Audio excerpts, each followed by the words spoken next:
From UFOs to psychic powers and government conspiracies, history is riddled with unexplained events.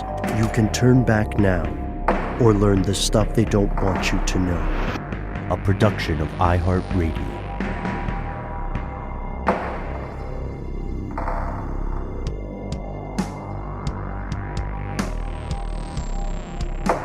Hello, welcome back to the show. My name is Matt. My name is Noel. They call me Ben. We're joined as always with our super producer, Alexis, codename Doc Holliday Jackson. Most importantly, you are here. That makes this the stuff they don't want you to know. It is Thursday. Sometime in June. We're hoping this usually comes out on a Thursday. We're so glad that you have joined us, fellow conspiracy realists. We are going to hear from you. We've got some letters from home. We've got some updates on things that Big Chicken doesn't want you to know, as a joke for our Atlanta friends. Yeah. We also have some breaking news that we will share as well. Most importantly, we've got some messages from you, and we'll get into those right now. Or after we're doing cold opens now. This is our cold open.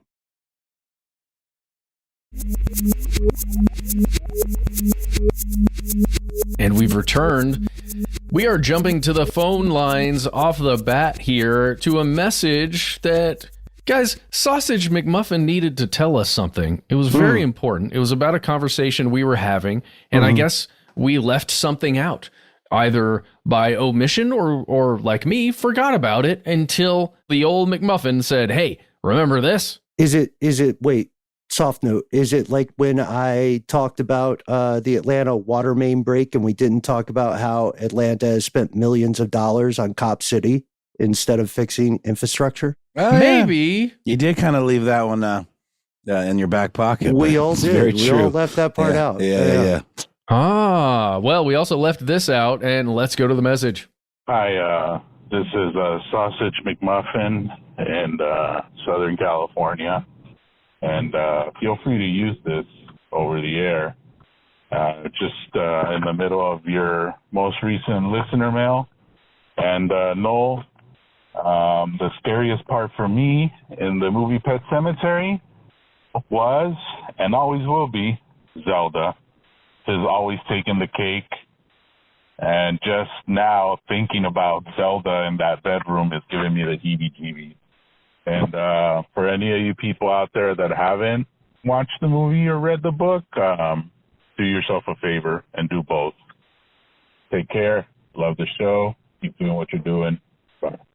It's a mean-spirited little movie. Matt, what spoke to you about this? Aside from Sausage McMuffin, actual. I hadn't seen Pet Sematary since I was a kid, and I thought, what is Zelda, the sister bedroom? I have no idea what you're talking about, Sausage McMuffin. Man. So then I did a little search on ye old internets and the Google. Rachel! Well, the Google came back and just reminded me of this image that I'm sharing with you guys right now. Thank you. Stop. Put it away.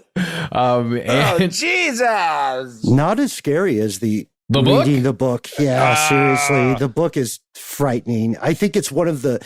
I believe the author, Stephen King, still to this day describes it as the book that terrified him the most. He wrote The Thing, Sausage, and he himself, the author actual, will not read the book. Wow. He shoved it in a drawer, and I think his publisher or his wife maybe convinced him to publish it. But it's about weapons. I think the closest thing that I could compare it to in today's kind of cinema is Hereditary. Hereditary deals with the weaponization of grief and loss and how it makes you go insane, in a very similar way. They're similarly bleak movies where nothing good happens to anybody. Yeah. We recommend you head on over to stephenking.fandom.com and look up Zelda Goldman, who is that character, and just learn about her and her spinal meningitis that she suffered from and how that affected her and the family. Was played by a large, lanky dude, by the way, wearing a wig. Just that's maybe doesn't age just quite so well. What's that old line from John Lovitz? Acting.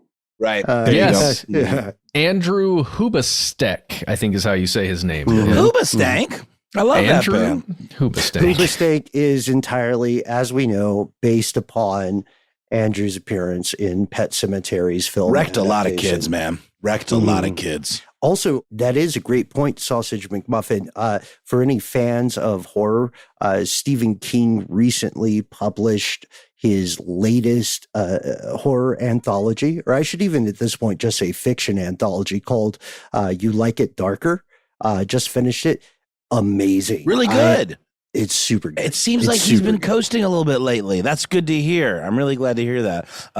If I could just add one little thing, recently we did a bunch of videos, and I did one of the videos that I did was a review for this film that I really enjoyed called I Saw the TV Glowing, which is all about like the memory and the way we look at like the pop culture when we're kids and things that scare us, and how sometimes when you revisit them later as adults, they look cheap and stupid and gaudy. That is how I felt about Stephen King's made-for-TV adaptation of It. When I was a kid, that gave me hellacious nightmares, hellish even. I couldn't sleep. I was terrified Pennywise was going to come to get me. There's a scene where like blood comes out of a drain. I just found it absolutely nightmare fuel. Watched it with my kid about 5-6 years ago. They laughed at it the whole time, and I just was like, this is not what scared me. It couldn't be. So memory's a hell of a thing, but Pet Sematary still scares me. That one holds up. It most certainly does. You know what else holds up, guys? Tell us. What's that, Matt?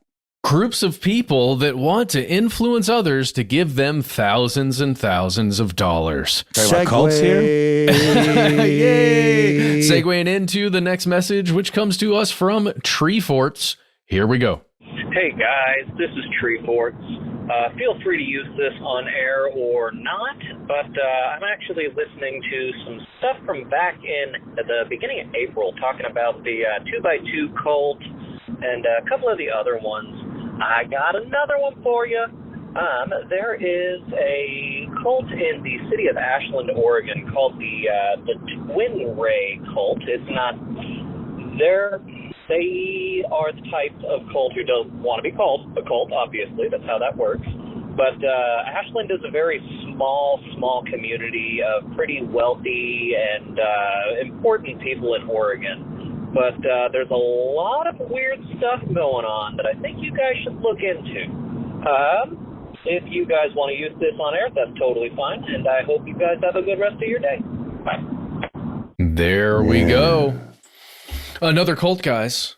Mm-hmm. Now, I want to make sure everyone heard Treeforts correctly there. It is TwinRay, TWIN, no space, RAY, if you want to look this up. And it is in the city of Ashland, ASHLAND, in Oregon. Guys, Yeah. did the immediate Google search, and something came up from a local outfit over there called OPB, and they've got an article here titled "The TwinRay Mystery: A Spiritual Group in Ashland Raises Eyebrows and Worries." Mm-hmm. Uh-oh. I love the point that you're bringing up there. I love the point you're bringing up there, Treeforts. Yes, they do not want to be described as a cult. Few cults do. They're a, what they call themselves, Matt, a global tribe. Sure. That's a really good way to put it. A global tribe of like-minded individuals all striving for ascension. That sounds good to me.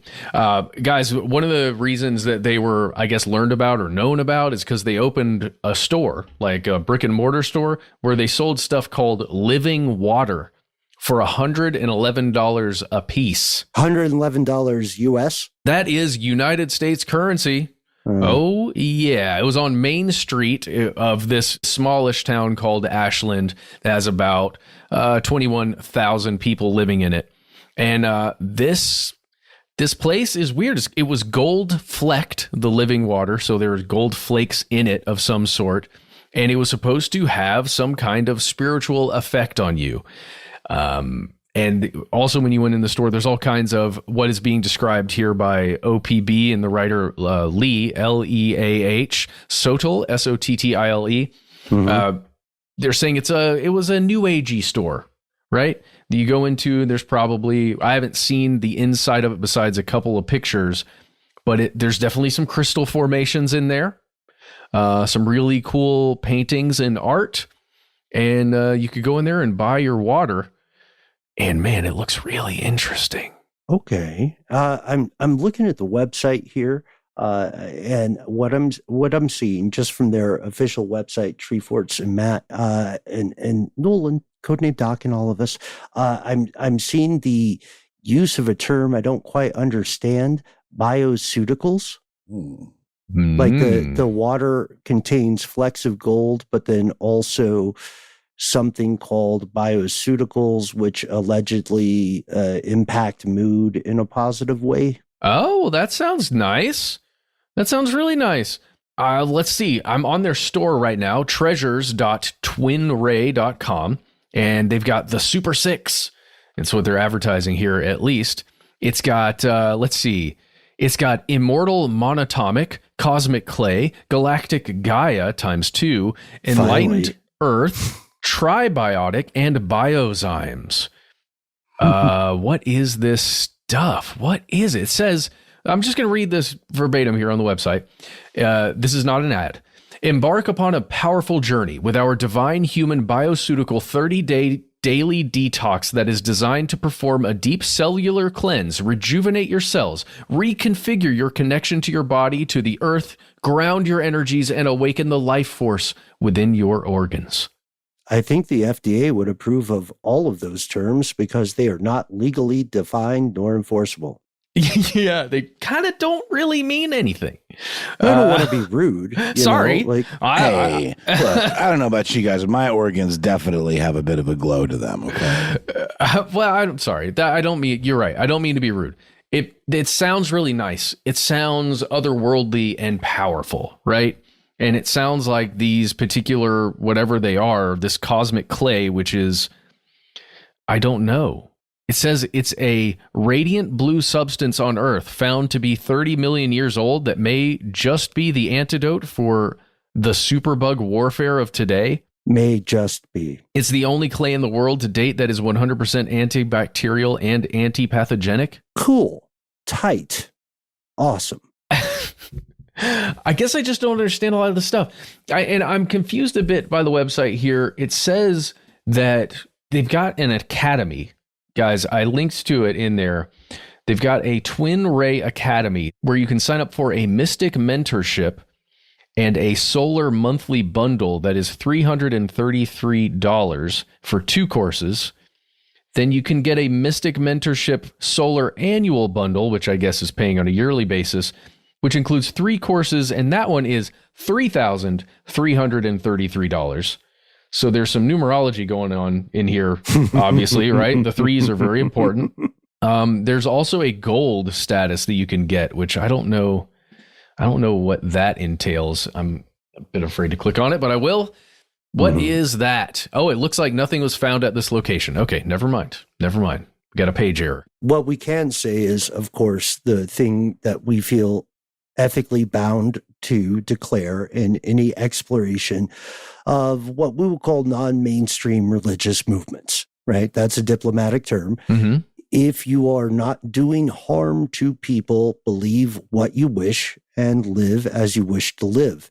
Die as you wish to die. However, the accusations here, Matt, from some of the sources you shared, some of the things I'm finding here, they appear to indicate that this movement has been accused of forcing financial harm upon people. Yeah, at least that's what has been written thus far. I don't know. It's a bit strange. You can find their Instagram page, which if you want to look it up, it is twinray.official. That's at least the name that pops up.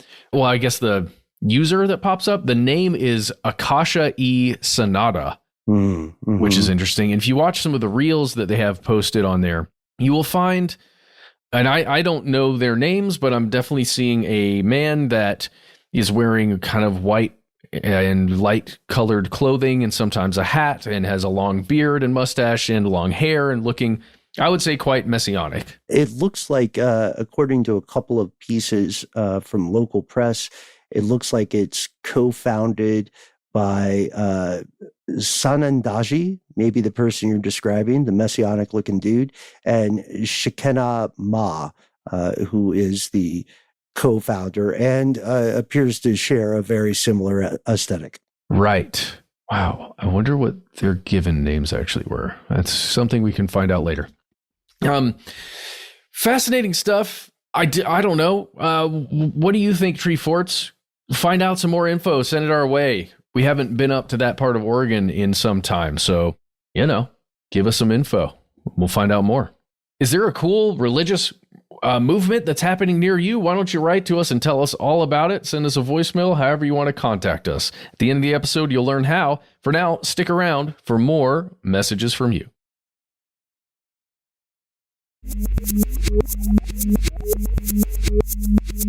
And we are back with another message from you. Yes, you. That's you, Chickenado. I picked this email against my better judgment, for as you all know, I am, in fact, deathly afeared of birds, and specifically chickens. I was once chased by a chicken. I did survive. Thank you for asking. But they freak me out, man. They're like weird, creepy dinosaurs that somehow still are on this planet. I do enjoy eating their flesh, but I don't particularly like seeing them. They come at you, man. They're tweaky little guys. But this is not a story about Noel's fear of birds. This is a story with an insider perspective on factory farming, which is also really scary. The letter goes like this. You can call me codename Chickenado from Oklahoma. I've been listening to your podcast for a while. It's great to pass the time at work. I haven't listened to all of them yet. After all, it's a huge catalog. That's true. I caught the Feedgate stuff involving the chicken feed, plus birds not laying. That was all the rage last year in the chicken forums, which is apparently a thing. Of course it is. It's a forum for everything. So I know you have some interest in agriculture. For a tiny bit of background, I grew up rural. My family raised beef cattle before the market became terrible for small family farms, as in lucky to break even. Now I do bantam chickens, lots of them, and provide my community with fresh, sustainable eggs from flocks that follow best practices. So my info for you on what they don't want you to know is that the labels you see on a lot of animal goods in the store don't mean what you think they mean a lot of times. For example, if you go look at eggs, you'll see some options like cage-free or free range, and quite often the cartons will have some kind of image that indicates happy chickens out in a large field. This is compounded by how lots of homesteaders and backyard keepers use terms to describe their setups. This means we have two definitions for the same thing.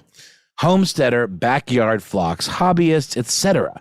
Free-ranging flocks are loose in a large open area, in your yard, the pasture, or whatever. There's grass and other green things, and they get to run around in it. Commercial operation. According to the USDA, chickens labeled free range must have had access to the outside. There's no stipulation, however, of how large that space must be or how long they need access or the quality of it. It could be just a tiny space on a concrete slab. A few chickens can crowd into a few minutes per day and still get that sweet, sweet free-range label. There's also a third label I'll cover just because I'm sure someone will bring it up. Certified Humane Free Range, which does have the requirement of at least 2 square feet per bird of outdoor access for at least 6 hours a day. Sounds great if, big if, you know nothing about best practices guidelines for chickens. Best practices require that standard chickens need a minimum of 10 square feet per bird in their run, the outside portion of their housing. Even bantam chickens need at least 4 square feet per bird. There's actually nothing humane about the label once you are aware how grossly substandard this is for space requirements. The label people think they are buying when they get free range is called pastured. Just for people's info, if they are upset to learn they've been supporting poor animal welfare practices. Okay, that's the one you want, pastured. Making a note of that there. And this is just one example. If you look around at any of the ag products marketed directly to buyers, you'll see tons and tons of this misleading stuff. In cows, a lot of the labels say grass-fed instead of pastured because they weren't on pasture. They were in a feedlot and fed hay. The examples just keep going on, and I think a lot of people not directly involved in ag don't really know about these things, since every time I've spilled the beans about it to non-ag people, they are shocked and appalled. As an end note, I'd like to give everyone the advice that getting fresh farm goods is a lot easier, cheaper, and accessible than you might think. Agreed. Oh, 1,000,000%. We'll get into that in a second. Anyone who has even 6 chickens has more eggs than they know what to do with. Offer to buy a few dozen. Look around on local Facebook groups or even apps like Farmish. I often find stuff much cheaper than at grocery stores this way. P.S. I've included some photos of my flocks since you guys say you like pet photos. These are bantam chickens, which are basically miniature versions of the standard breeds.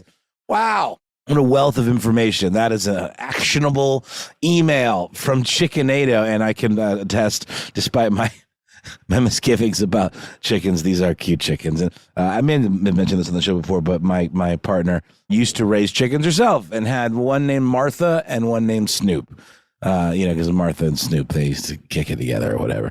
But guys, remember when we went to that chicken guy's place in his backyard? We shot some videos and I got scared and ran away like a little baby. I remember it vividly. I remember the feel of their pecks on my hand as I fed them. It was awesome. I don't want to come off sounding privileged here, but I mean, I think it's probably even more common in less metro areas to have farmers markets, on the weekends or whatever, certain times of the year. But here in Atlanta, we have access to all kinds of farmers markets in the summer. There's, Atlanta is a metro area, but you go a couple hours outside the city or even an hour, you're in farmland, baby. I mean, there's tons of ag operations, family-owned farms. And what Chickenado is saying is absolutely correct. You can get a dozen eggs for very little money, much cheaper than at the grocery store, and they're just better eggs, man. They're so good. The shells even have this like unique quality to them. They're not as homogenized looking. They all kind of have little different characteristics, and just getting fresh, you can get a whole chicken, from one of these same types of farmers markets, and it is some of the best roasted chicken you'll ever have in your life, and the eggs are just fabulous.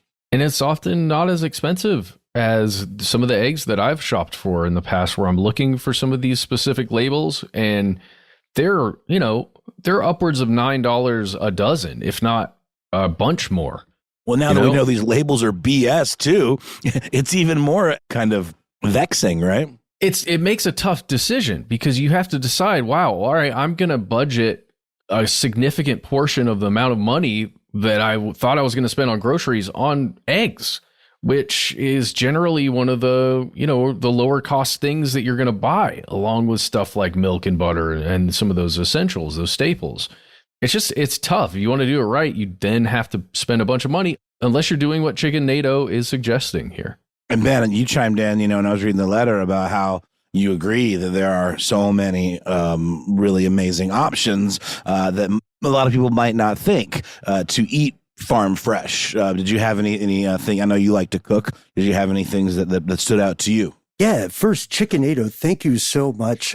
You are on my list to reply to because I love the pictures, I should say, of your bantam brood. And you're absolutely correct about everything you mention here. For anybody who has not checked out our earlier episodes on the livestock industry in the U.S. and indeed abroad, please give it a listen. It is unpleasant, but it is important. And we must remember as well, especially conspiracy realists in the West, if you are familiar and dependent upon a grocery store, we're not saying go off the grid immediately, but we are saying, as Matt mentioned, please be aware of your options, because you can indeed not just prepare yourself for eventualities by establishing relationships with local farmers, with local livestock owners. You can also save a little bit of money in the short term. Hear, hear. I don't know. I don't have a heck of a lot to add. I just thought this was just an email that I thought was just so chock full of information that is actually actionable. And that's, that's exactly the kind of stuff we like to share on listener mail. So maybe make this a bit of a shorter one, unless you guys had anything else to add. The only thing I have to add is I've heard of like a local Facebook group for farmers, like, right, if you want to reach out. I've never heard of Farmish. Yeah. So I wanted to look that up really quickly and just give, people an idea of what maybe that is, because I have no idea. Is it an app, do we think? Seems like it's like a community. Farmish, local food, and Farmish marketplace app for local food and farms. Buy and sell homegrown produce, backyard chicken eggs, honey, plants, trees, garden supplies. So the kind of folks that would go and set up at a local farmer's market, this is probably a way of reaching out to them directly, which could be kind of cool. That is very cool. We are not sponsored by Farmish. Just put that out there. I'm just happy that I didn't know it existed. Yeah, it seems very cool. Well, with that, another action item there. Thank you for pointing that one out, Matt, and getting us to look a little bit deeper. Yes, you can go to getfarmish.com to check that out. Let's take a quick break, hear a word from our sponsor, and then come back with another piece of listener mail.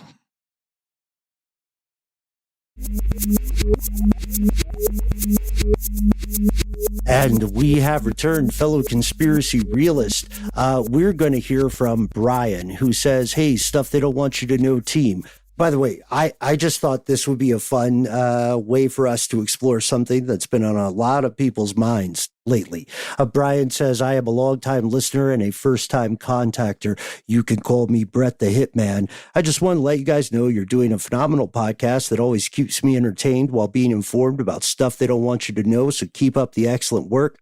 Brian, thank you from the bottom of our collective heart. Brian has an idea for a show and says, here's a bit of a backstory. My wife is a huge Taylor Swift fan and was trying for months to get tickets to her U.S. shows. We are in California. She didn't care where the show was. She was prepared to travel wherever to see Taylor Swift. Taylor has such a huge legion of Swifties that they have to use a lottery type system to see if you can be selected for a chance to buy tickets. So I'm pausing here for a second. That means you have to win the opportunity to pay for the thing. Oh, yeah. You don't win the tickets. All right. Not to mention the airfare, hotel, whatever, if you're doing the destination version, because you got to kind of diversify by trying for multiple locations. And Brian continues, this was going crazy because the people who got selected for the lottery would buy up all the tickets in mere minutes. Brian says, fortunately, my wife got selected and was able to buy tickets for Taylor's show in Paris, France. And I'm paraphrasing here a bit, Brian. Brian says, now we had never been across the pond, but for this concert, it was a done deal. The reason why is because the cost of the concert tickets in Paris, listen closely, guys, those were a fraction of what they were selling for in the United States. Might seem counterintuitive to a lot of us here in the U.S.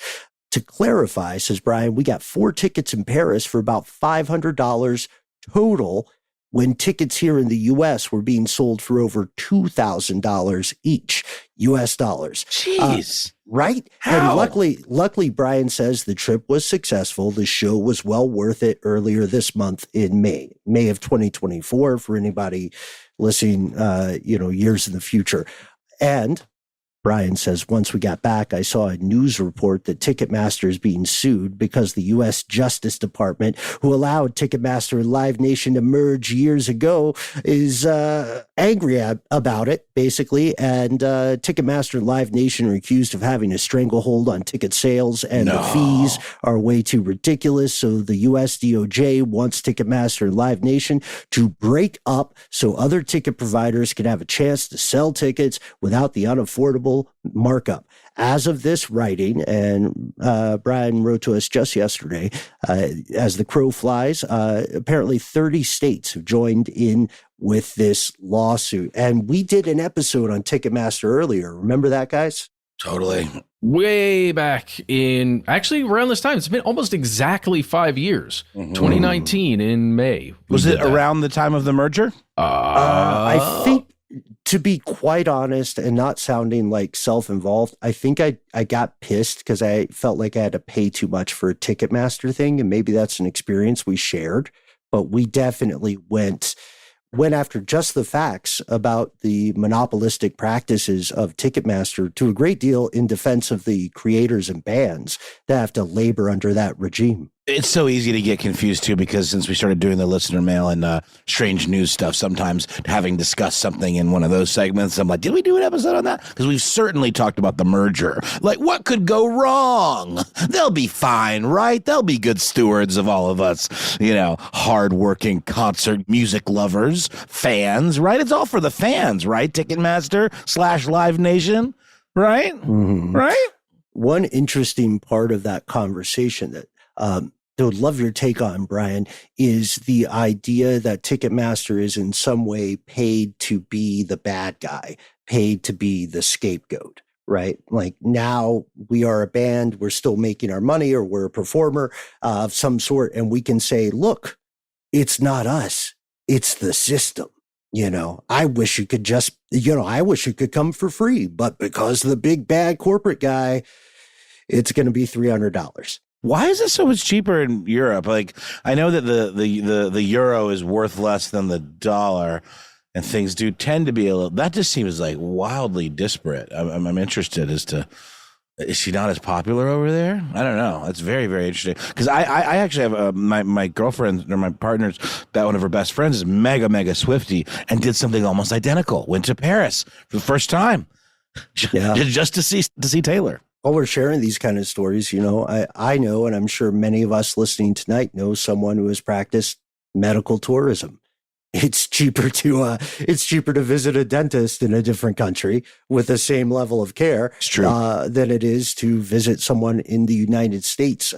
We wanted to point this out because it is something we've explored in the past. The results are apparent. The DOJ is moving, at least here in the States. I likewise was surprised by the price discrepancy. If you want to learn more, please go to the New York Times article, U.S. calls for breakup of Ticketmaster owner. That is Live Nation Entertainment.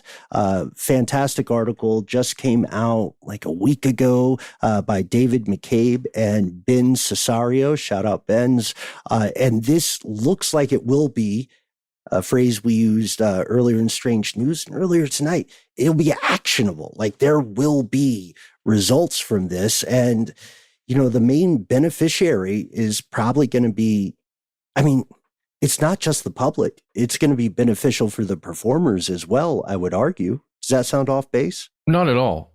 I was looking at an article in Billboard that said tickets in Europe were something like 87% less, like cheaper than tickets in the United States to go see Taylor Swift specifically.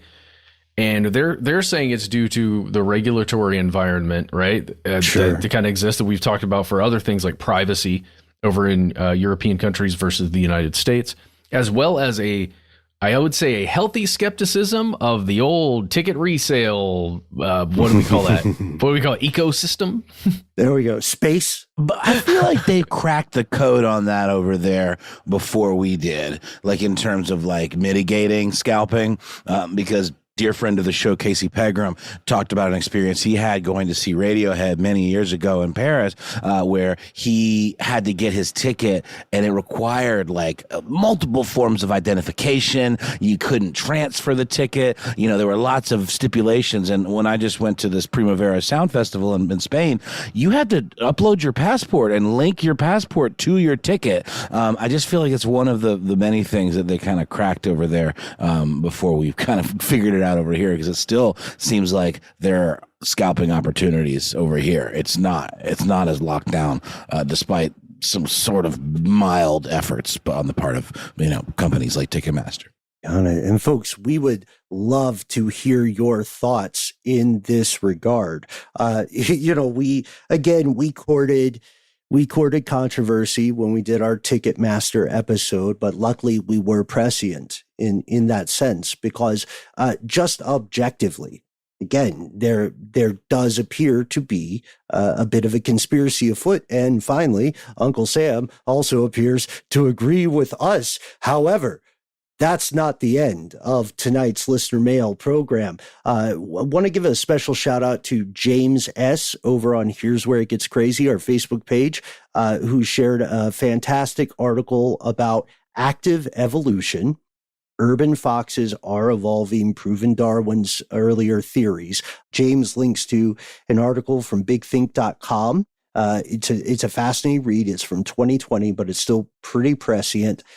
Just to give you a shout out, James, just to give everybody on Here's Where It Gets Crazy a shout out. Thank you. We love the activity on that. I did want to end with one letter from home. This is the very end of listener mail. We like to just have a thing that's maybe not like a huge deal, but it's just a how you doing. It's a conspiratorial prairie home companion. And this is where we get a message from someone we'll call Street Genie, because, well, you'll see why. Esteemed gentlemen, you can call me Street Genie. I recently consumed the listener mail segment regarding the tacos are sandwiches ruling, and I would like your opinion on a very important matter. Lasagna equals, and this is in a layer, it's written so you see the layers, starch, meat, cheese, starch, meat, cheese, starch.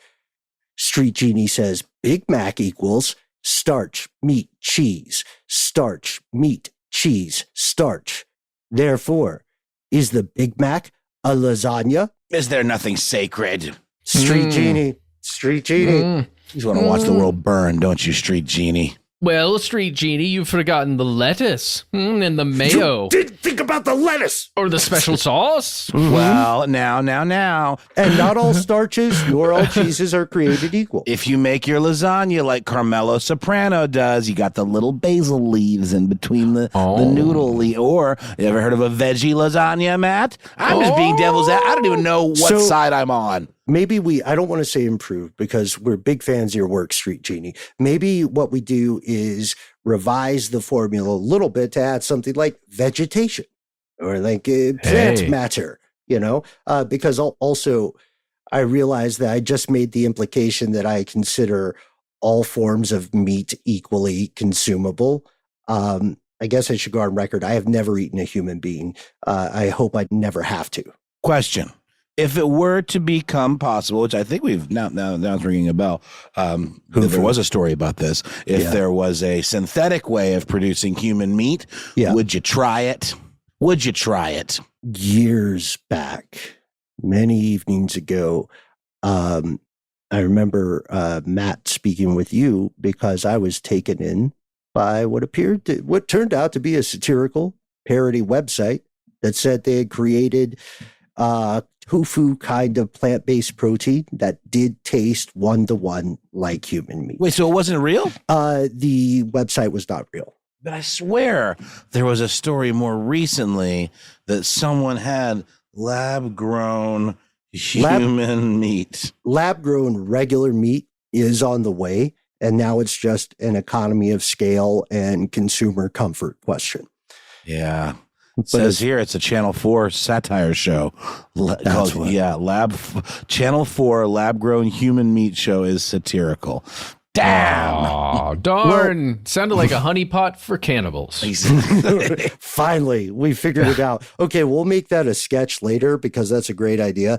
Also, if you think about it, for situations you should never be in, here is an observation. The reason cannibalism often goes wrong for people practicing cannibalism, and we talk about this, I think, in our earlier episodes, is that usually when people violate that strong primal moral taboo, they're predating on other starving people, right? So the people that you are attempting to eat, unless they died before they were malnourished, they are kind of like They're not nutritionally viable. You know, it's a problem they ran into in Leningrad. It's a problem you see echoed in Alive, or the film adaptation of that unfortunate plane crash. I'm ending this on a weird note. Wasn't that there a new one that recently? It was called like Empire of the Snow or Kingdom of the Snow or something like that. What was it called? What were you going to say, Matt? I'm going to go out on a limb and say, Ben, you should stop talking publicly about your knowledge of cannibalism. Well, again, I have not partaken personally. I'm not a board. We're giving you information for choices. You know what I mean? Yeah. Don't, we came up with this on another show we do called Ridiculous History. Don't live in fear, live informed. So if you are in a situation, and thank you for backing me up on that one, Noel, you know, like what you did when we were recording that episode. If you are in a situation wherein you have to do these unthinkable, objectively not great things, then just no. I mean, the non-ethical answer would be keep people alive till you need them. Eat yourself. The film I was talking about that came out last year is called Society of the Snow, by the way. And it is about a plane crash in the Andes that took place in 1972. And it's supposed to be fantastic. Based on the same story of Alive. It's supposed to be very, very good. Yeah. But seems like a real bummer. Well, you know, a couple of survivors at the end, you know. Spoiler alert. With that in mind, I think one of the great lessons we take here is that in this active milieu, the non-consensual long-form improv that we call life, things are still evolving. You should try not to eat people. We collectively still wonder what is a sandwich, what is or is not lasagna. And perhaps most importantly, we would love to hear from you. We try to be easy to find online. Find us online. We are Conspiracy Stuff on Facebook, where you can join our Facebook group. Here's where it gets crazy. On YouTube, where video content is rolling your way every single week. And also on X, FKA, Twitter. On Instagram and TikTok, you can find us at the handle Conspiracy Stuff Show. Call our number the way Treeforts did, and Sausage McMuffin. Call 1-833-STDWYTK when you call in. Give yourself a cool nickname that is highly important. Then let us know if we can use your name and message on the air. Then use whatever's left of that 3 minutes to tell us your compelling story and information or comments or whatever you want to say. If you got more to say than can fit in a 3-minute message, why not instead send us a good old-fashioned email? We are the entities that read every single email we get. Be well aware. Sometimes the void writes back. We can't wait to share the darkness with you. Conspiracy@iHeartRadio.com.